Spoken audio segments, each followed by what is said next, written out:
Is pan haram to consume? So pan is it's the leaf from a betel nut tree. For those of you that are not familiar, it's eaten mostly in the Indo-Pak region, and they'll put in it's a leaf, and they'll put it. It's not qat, all right? So qat is different. But pan is something that is taken from the betel nut tree, and they'll put the piece, and it's like something just to like chew on. It's not haram. It's not haram. I know that there are some. There's some stimulants in the leaf itself, just like caffeine is a stimulant, but it's not something that would be impermissible.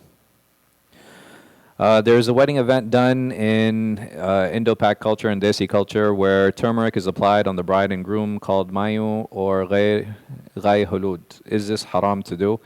It depends on what the purpose is for doing this. There are certain things that are done in different cultures. For example, the application of henna is something that is, I think, pretty universal throughout all Muslim cultures, especially at the wedding night. So I know that at least in Indo-Pak culture, it's very common, right? So the wedding night, what'll happen is that the woman, she'll get henna done. Different cultures do different amounts, right? So it'll be on the hands. Some cultures, they'll also put it on the feet. So putting it sometimes on the front of the hand, sometimes on the back of the hand, right? And I think they have different representations in different cultures. So if this coloring is to prepare for that, there are different cultures that also have different colors associated with it. So I think like in Sudani culture, they have like a jirtig, which is part of the jirtig. You know, they wear like red.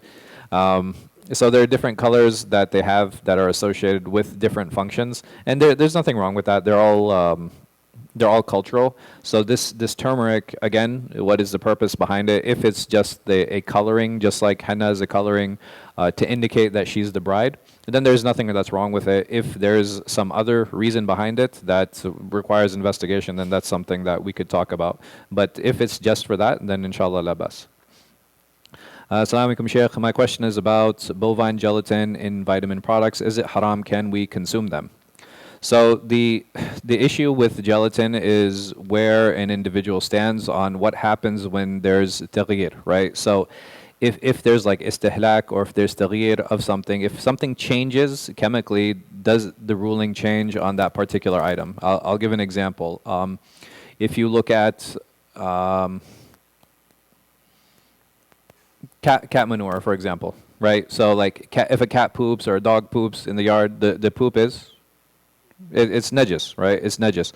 Like, what if it's burned? What happens when it burns and when it becomes ash? Is it still najis? No, right? The hukum changes. The same thing if you have meat, like pork, right? If you have pork and you burn the pork, right? It's ash now. It's no longer meat. The hukum changes, right? The ruling changes. So the question then comes for gelatin, when it goes from cellulose to gelatin, is there a chemical change that's there? You have chemists that differ, and some of them say, yes, there's a change, and some of them say, no, there's no change. So if you say that there is no change, then the animal that it comes from has to be halal, right? It has to be halal. And if you feel that there is a change, it doesn't matter where the source is because now it has changed. The same thing with... I don't know how many of you are familiar with have you heard of red wine vinegar or white wine vinegar, right? So what is that? Basically what happens is with alcohol, why do they close alcohol? Do you guys know? Because if you leave alcohol open, right, it changes, right? It changes and it's no longer alcohol. It'll ferment, it won't ferment, it'll go under a different process where it becomes vinegar. And this is where red wine and white wine vinegar come from. They actually take it from wine and then they turn it into vinegar. Can I consume the vinegar? Or everybody's like, yes. Okay. Is vinegar halal? Yes, of course. Vinegar, huh? Yes, even red wine vinegar. Why? Because it's no longer wine, right? It's no longer wine. Can I, as a Muslim, make that? That's a different question, right? So if, can I buy wine with the intention of saying I'm going to make this into vinegar? No, not juice, right? This is not permissible. But so if it changes by itself, that's different. Or there's a non-Muslim company. This is what they do, right? They make it like this. I go to purchase the product. This product for me is is halal. It is permissible for me to consume. It is permissible for me to purchase. It's the same thing with the gelatin, right? It's the same thing with the gelatin issue. There's a lot of khilaf, right? There's a lot of khilaf. Some scholars put the condition, if the source animal that it is coming from is not labiha, then it is not permissible to consume, and you can only have plant-based ones.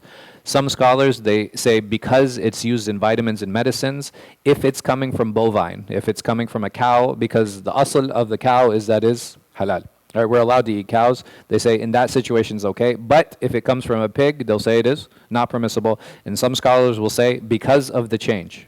Because of the change, just like from the alcohol to the vinegar, it is permissible, from this change, from the cellulose to the gelatin, it is permissible to consume. And Allah knows best. Do the Malikiya allow dibagh of the dog skin or anything from a dog?